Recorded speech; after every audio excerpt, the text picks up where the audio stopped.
Are you getting ready to move to Orlando, Florida, or Florida in general, and you have terrible credit? Well, this video is for you because I'm going to talk about some things that you need to think about, maybe some solutions to help you even get into a home here. I'm not talking about purchasing or renting. I'm just in general, no matter which way you were looking to go. In this video, I'm going to give you some tips and ideas on how to handle that situation when you got bad credit moving to Orlando, Florida.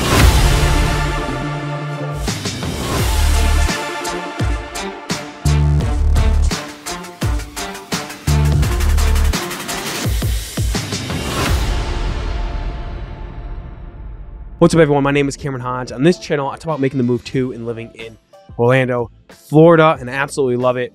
I drop videos for you every single week, or at least I try to, given having a newborn and crazy sickness going around in the house, but I do my best to make that happen. But I love doing all these videos for you to help you get an idea of whether Orlando is the place for you or how you can get here. I love even more helping you with your real estate decisions, being a licensed real estate agent with eXp Realty here in Orlando, Florida. So this number popping up below is how you can get a hold of me. You can call me, text me, email me. Doesn't matter how you get a hold of me. I'm here to help you in making the move to Orlando, Florida, and making that plan, whether it's now or for 2 years in the future. It doesn't matter. I'm here to help you in making that move. I love it. It's what I specialize in doing. So, are you looking to move to Orlando and you have terrible credit? Look, it's weird enough. This seems to be something that comes up a lot recently, especially given how expensive everything is getting. And I promise you, I am not exempt from these crazy costs and things like that. Sure, gas has recently gone down a little bit, but let's be honest, like everything else is still skyrocketing high. I mean, rents are off the charts. Home prices have gone down. Sure, the average home price now in Orlando from November was like $360,000, down from like, close to 400, beginning of this year. But it's like, is that really making a difference? Not really, with rates and all this stuff and things like that.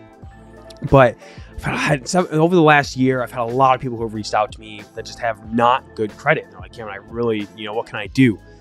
There's a lot of ways to go about it. Sure. I mean, a lot of people will look at you and go, hey, you have terrible credit. Yeah, you have no options. That is life. I will tell you, while we all probably don't like the credit system and it just really negates people, it might not mean you're a bad person. It just means, hey, you probably made some bad financial decisions, or hey, life just got tough. And unfortunately, it's probably going to get a little tougher here in the next year, but I get it. So what can you do? Well, if you're looking to rent, obviously I can tell you, well, we'll go from this, rent or buy. So we'll start with renting. So obviously if you're looking to rent, there are rental assistance programs here in Orlando, like any other state around the country. Obviously Florida is not gonna be the heaviest when it comes to programs, but it's not gonna be one of the worst. So obviously you're gonna have your Section 8 and things like that. But again, there's always gonna be giant wait lists unless you hit like a certain criteria of people who need to get into a home, like a homeless veteran or a single parent, things like that. Like, obviously it's gonna be an insane wait list. And unfortunately, I've had conversations with someone, I think about like 5 months ago or so, reached out from calling on the channel, and they had be like, look, like, she was like, hey, look, I'm looking to move to Orlando, and they're like, yeah, I put myself on the Section 8 wait list, but it's like an insanely long wait. Do you have any rentals? And like, I do, right? Like, I have investor clients and things like that who, we make things happen, and a lot of times, property will open up. But obviously when it comes to Section 8 rentals, like there's never enough. And unfortunately, looking on the flip side, a lot of people look at that and they say, well, it's because, landlords don't want to get on the list. Sometimes like it really is beneficial, but you have to understand is that like it's a whole process that the government makes just to even get into the program as someone who owns property. So it's a double-edged sword. Unfortunately, it's one of those things that Orlando is no different than a lot of other cities, and you're going to have problems. Obviously, there are local programs and things like that. It depends on your situation. And like, you can reach out. I can get you towards information like that. But it's an issue everyone runs into. But there are assistance programs out there. But if you're like moving today, unfortunately, like it just might not be an option for you. Now, so we've talked about the assistance programs. Most things that people know about. Now, this is something that it has a good and bad side to it. A lot of people look at this negatively. Some people look at it don't, but this is another thing to think about. So when you have bad credit, and I'm talking sub 600, like you have less than a 600 credit score, this is for you. Obviously, rents in Orlando have skyrocketed in the last couple of years. Most places in the country have skyrocketed based on their average. Orlando's no different.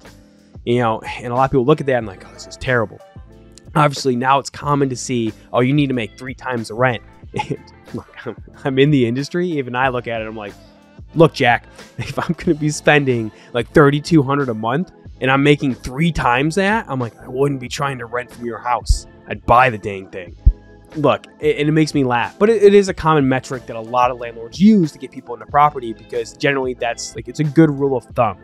But being someone who probably cares more for people, and can be a downfall because sometimes I care a little too much and it can get me into some bad situations, but I do care a lot. There is another form of renting, it's rent to own. And unfortunately, it gets a really bad rep because a lot of landlords do take advantage of people when it comes to using this. And what it is so obviously, let's say you have your normal home. Easy, let's say it's like, rents for, $2,500 a month. $2,500 a month for this home is what you would normally pay for market rent. Well, obviously you put down usually like first and last month rent as a deposit. Sometimes it's just 1 month, sometimes it's 2 months. It varies depending on the landlord, but you're gonna be putting that money down, right? But you get it back if there's nothing destroyed, going off of your lease. When you leave that property, you get that back. It's just a deposit. It doesn't mean they get to keep it. It means you get that back. Well, in a rent-to-own situation, it usually is structured like this. So let's come from your perspective. Let's say you're moving to Orlando, you got bad credit. A lot of times, especially in Florida, a lot of landlords who are doing rent to own. This is something I love to do myself, actually, by the way, when I buy rental properties. Is you buy a property, single family home, it's going to be a starter home, right? They're not going to be fancy homes. They're generally going to be starter homes, 3 bed, 2 baths, generally, right?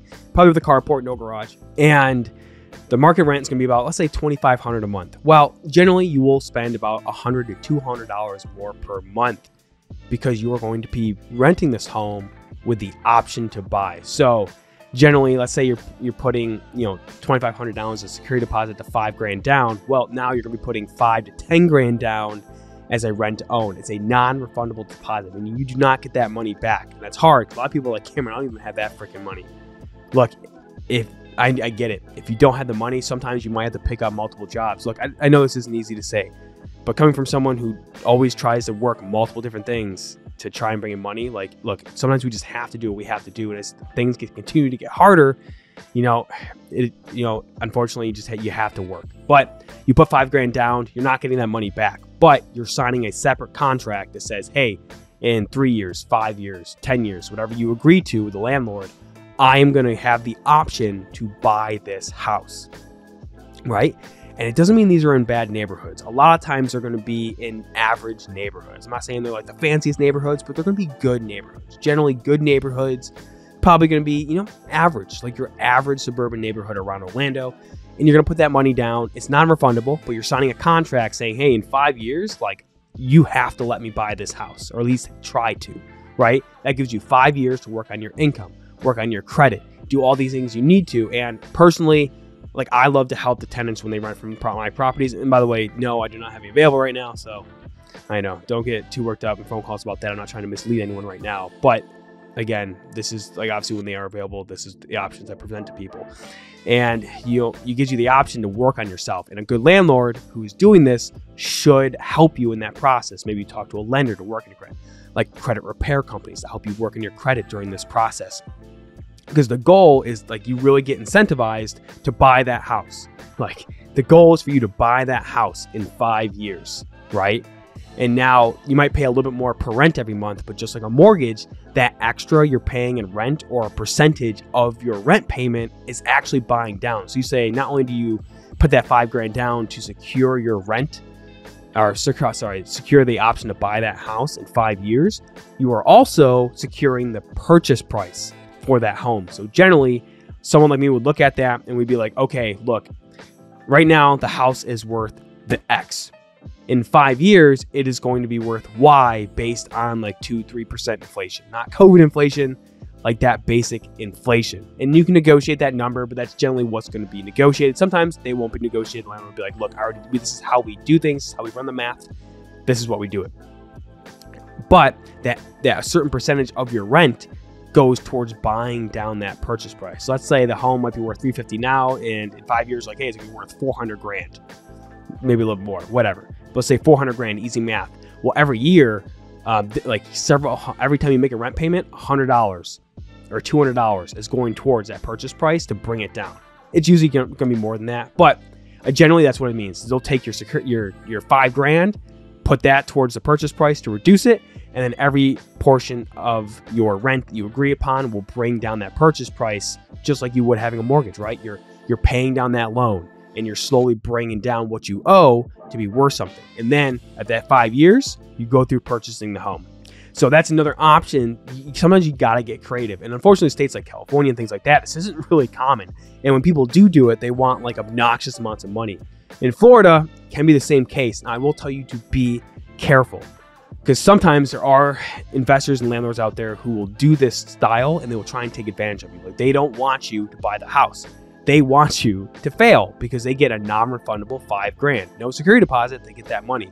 And that's totally legal because you're signing a separate contract to the rental agreement. So be careful. If you don't know what you're looking at, always try and get a lawyer. There are cheaper alternatives to lawyers out there. Obviously, saving money isn't always the best when it comes to legal advice. I'm not giving you legal advice here. I am not a lawyer, but obviously it's always good to make sure you know what you're getting into. Now, personally, I would rent to own myself. I love the concept. I think it is a great service when done right, and you have people in mind. But again, it is something that has gotten a bad rep because people will take advantage of you when doing it. But it is an option to get creative if you know you're staying in Orlando for an extended period of time. Being said, if you're looking to rent because you don't know if you're going to stay here, rent to own is not a good option because you're not getting that $5-10 grand back. Like, it's just gone, right? It could be less than that too, but keep in mind that that money is going to be gone. It's not like a security deposit. So you have to be careful if going that route, but I implore you to start getting creative when it comes to coming out here. Or maybe you can rent, you have bad credit, but maybe you know someone who would rent with you to help you, or you know a co-signer that would co-sign for your lease and things like that. So there are loopholes to get around it, and you just have to make smart about your decisions to make sure you're not getting yourself into anything bad. Because unfortunately, as the economy continues to get tighter and tighter and tighter, they're all like the evil people always come out. So you have to be careful when coming out here, because like they always take advantage of the people that have the least. So you have to be careful when coming out here. Okay, and the third thing I want to cover about with someone who's coming out with credit is like repairing your credit. Okay, maybe you know you're moving to Orlando in the future, or maybe you know you can get into something when you get here, but you want to improve your credit. Oh, also, before I forget, don't forget, like if you have 570 or above or 550, like there are loan options for you. So don't think you can't buy a house just because you have terrible credit. The rates can be the best? No.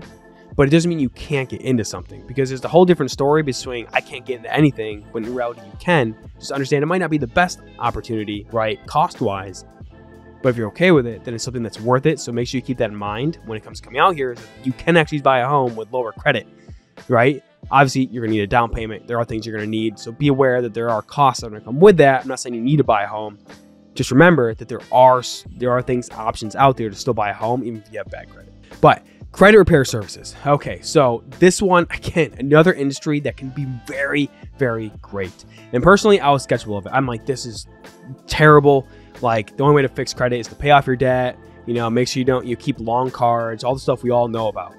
But there are good services out there, and there are good people in that industry. Obviously, there are a lot of bad though too. So you got to be careful. I've seen situations where clients have said, hey, I'm working on repairing my credit, to find out that they've been paying this company for years. Nothing's happened with their credit. They're just paying them a monthly fee. What? No, like, come on. Be careful you're not getting taken advantage of from these companies, because they're just going to start taking your money and not fixing anything. So obviously I have connections that I have worked very hard. One of them, obviously, and I get nothing for them. Right, like the whole purpose is to make you in a situation to where if you do want to buy a home, I'm here to help you. But regardless, even if you're looking to rent, I have connections. And a lot of these services will only charge you if they fix your credit in some way. They remove something from your credit. The score increases, right? There are a lot of good services, and that's how they pay. No monthly fees, no all this stuff where companies just take advantage of you. Because if you're paying monthly, what incentive do they have to fix your credit? They don't. But just like I get paid as an agent, when they only get paid when they give you results, that's where the real money is, and that's where that's where the real goal is to make sure you find someone who only gets incentivized to help you. Like, come on, we're all doing stuff in life to get money, to be able to pay our family, support our family, and making sure that they're, helping you is what's important. Now, obviously, if you are looking for someone, I have connections. Several people I worked with in the military who are honest people. Like, I really thought the industry was dead until I really got opened my eyes and found out that I'm like, okay, there are good companies. I've even sent my dad to one of them, and he saw results and saw great things happen. So I'm like, okay, they do exist, but it takes time, it takes work. It is not a get quick rich scheme, right? Like, you're not just gonna apply 1 month and all of a sudden you have perfect credit. It doesn't work that way. And unfortunately, like anything in life, There's going to be some work, there's going to be some pain, and you have to work towards it. But that is another option to, hey, if you have enough time before you move here, get it started. Even if you don't, the things I just talked about are great ways to, get into something for when you get here. Maybe it's just a room. Look, obviously in life, we have to work up to the goal. Even if, like I said, even if you're in this situation, but you eventually want to buy something, or even if you don't want something, I'm here to help you build this plan. This is all purpose. If you're like, Cameron, I know I'm coming here. If you're an individual, you watch this far, you probably have a drive to fix your credit and get into a home here, right? The American dream is not dead, but I can tell you it's gotten a lot harder. So if you want to get started, you need a direction to create that plan and get pointed in the right direction to fix your credit, or at least get into something and create a plan to buy down the road, or just make sure, heck, even if you're looking to rent to own, I can kind of steer you in the right direction. I'm here to help you. This number popping up below is how you can get a hold of me. You can call me, text me, email me. It doesn't matter when or how. I'm the one that answers the phone. I'm here to help you through that process, and I can't wait to talk with you to help create that plan. We're coming to Orlando. Look forward to seeing you in the next video.